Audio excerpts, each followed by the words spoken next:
for all those around the world who are in the know and are perhaps in a state of fear or doubt. For those who have some idea of what is actually going on behind the scenes right now, as we are watching the war between the deep state and the free-thinking people of the world. I know that it is hard, watching your freedom being taken slowly away. And I know that it is hard, even still, to watch those around you who don't know, blindly moving towards a future that will make this moment look like a walk in the park.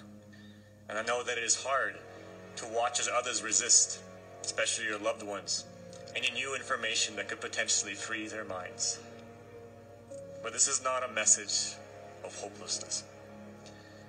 And this is not a message of hope either. Because in these moments, hope isn't enough. This is a message of courage. These moments right now, my brothers and sisters, are not the end.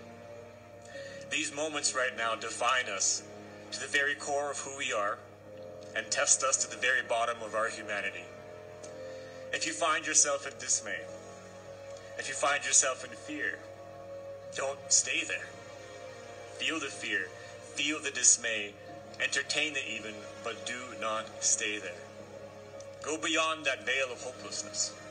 Go beyond that veil of fear and have the courage to dream a better world even when it seems impossible. This is the meaning of courage. To have courage when it is hard, not only when it is easy. Let me tell you what I have seen. I have seen a world where we wake up and everything is the same, but something is so very different. Where we know deep in our hearts that everything is one. I have seen a world where free energy and technologies that free us from the dependency of the hierarchy of power are there at our disposal, with each home and community on the planet powered with its own device. I have seen a world where we travel freely through the skies, not on airplanes, but on craft with engines that can manipulate gravity in the very fabric of space and time to take us to the stars.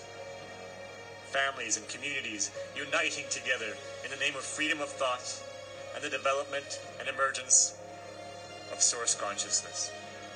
A world where the known cures for disease are finally out in the open, accepted and investigated, coveted and protected, instead of being shunned and ignored. A world where the real healers and medicine of this planet are invited and honored, instead of violated, imprisoned, and murdered. A world where the word of the day isn't just, hey, how are you? But hi, how can I serve you? Tell me the vision in your heart and maybe we can create it together. A world that worships not actors, not Hollywood, not possessions, not competition, but compassion and one another. And that is what I hold with my heart. And that is what I share with you here today through these words. And the conviction that this is possible and that we are not moving away from this vision right now because I know you too have the same vision in your heart and I know you too have dared to dream it in this life. We are moving to it closer now, closer than ever. You have to realize and remember that the night is always darkest before the dawn. And that the closer you move to a breakthrough, the stronger the forces that push you away from it always are. And remember that 99% of all people quit right before the finish line. This is where the battle is won, inside of our minds and inside of our hearts, not out there in the field. So if you're wondering what to do right now, what action you can take, the most important thing that you can do right now is to be stronger than ever within yourself. This is not a time to idly hide in the darkness, to wait for things to wash over so you can go back to work, because that's not going to happen. We are not going to go back to the world the way it was. One way or another, it's going to be completely different, and how that world is going to look is entirely up to you and all of us together. This is a time to step into your light, stronger than ever. This is a time to speak your truth. This is a time to step into your gifts and to be of service to others. This is a time not to entertain fear and hopelessness, but to burn brighter than ever, to take bold risks, even if it means discrimination, even if it means risking your reputation. This is a time to do that thing that you've always been afraid to do. Because what is being used against us in this very moment is our inability to deal with our relationship to fear itself, and our inability to deal with our relationship to the fear of death. This is a time when we need to kindle that relationship very strongly, and to use our fear and our fear of death as an ally. An ally to teach us how to stay strong, even in the presence of these extremely powerful sensations. For we are immortal beings, capable of creating so much more than we've ever been told.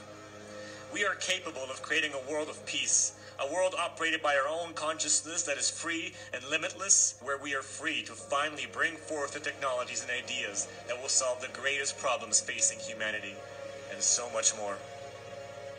So my brothers and my sisters, if you're feeling afraid, if you're feeling doubt and anxiety, please know that these feelings are mainly just an attempt to budge us ever so slightly into an alternate timeline. But only as long as we entertain it. So feel the fear, feel the anxiety, but know that you are not that. You are not this feeling. You are not this mind. You are not this body. You are so much more. And together, in this knowing, we can stand united as one people, as one planet, conscious, whole, and free.